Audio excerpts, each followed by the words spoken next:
the star contenders for gear that I use the most in terms of making this album would definitely have to be the Akai 40,000, which I've had for a very long time.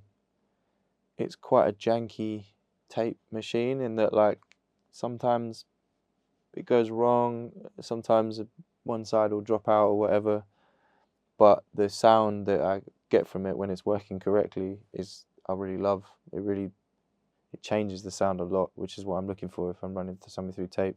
I have a Fostex tape machine, but it's very clean. It's too good, basically. When I run stuff through it, it just sounds exactly the same when it comes out, which is props to them for making such a good, well-calibrated, tape machine. But the Akai one really, like, changes the sound. It even changes the panning to some extent. It's kind of weird, like, the effect that it has on the music. So I ran the whole album through that, track by track, and because of the process, because of an error with the tape machine, I have to run stuff onto the tape machine and then record it off, rather than most times you can do this process all in one go. So you run music onto the machine and you're recording off the tape heads at the same time.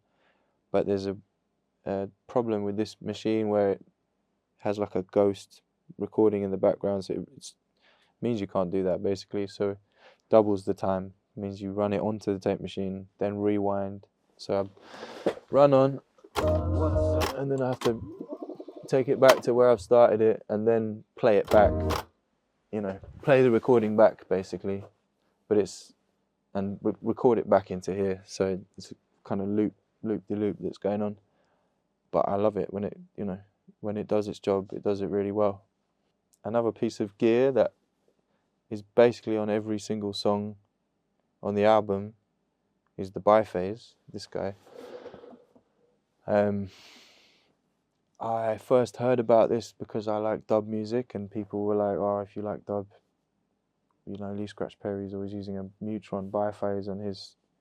And I think I might be talking complete nonsense here, but I think he uses it on the whole mix. I could be wrong.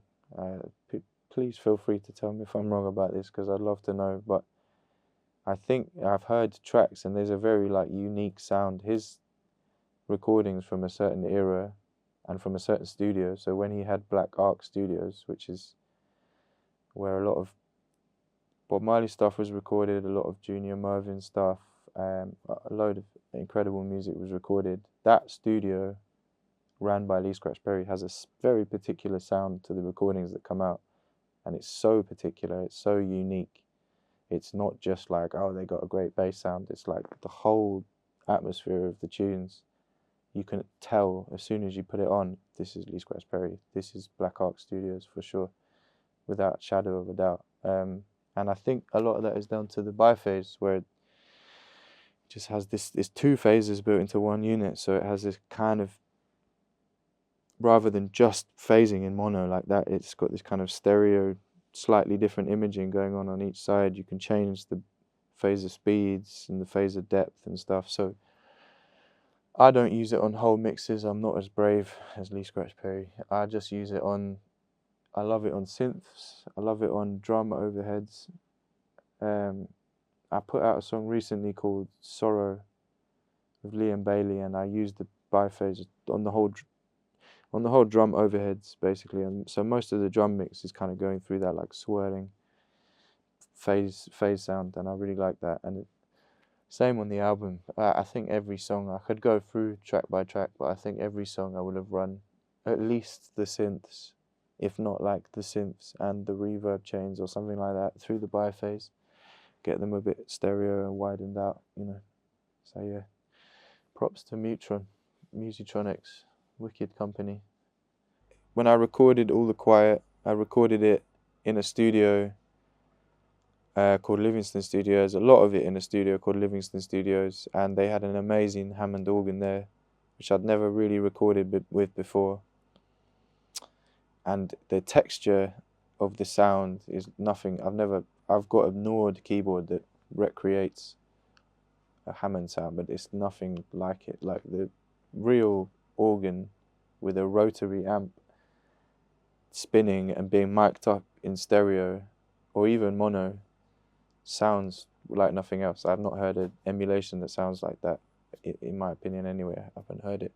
So that the effect of that on the album in like a percussive way and stuff, really amazing. So when I set up this studio, there's a Yamaha music shop like 1 minute down the road, literally just across the road from where the petrol station is. And I was wandering around, exploring the area, just moved into the home, saw this music shop, went in to just look for some cables or maybe like an amp or something. And then in the back of the shop, underneath loads of other stuff, kind of in the very corner of the shop, they just had a Hammond and a rotary amp, like a Leslie speaker, just, yeah, hidden away in the back of the shop basically. Spoke to the owner, and he's an organist, and he was happy to sell it to me basically because he wasn't playing it anymore.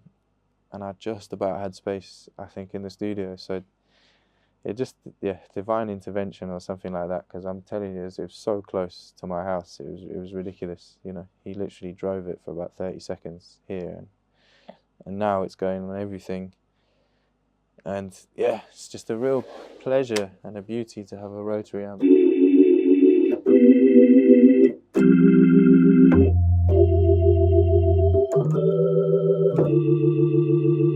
mean, the difference between the rotary amp and the main amp is insane. The main amp sounds really nice still, the one in the organ, but the rotary changes the whole texture, the whole vibe of the sound, you know. So there's a lot that you can do with the percussiveness of the organ, and I'm just learning how to use it really. I don't even mess with the pedals too much. They've got serious bass, so I sample them, but I'm not ready to do all that yet, but I'll get there. But yeah, big props to David for selling me the organ.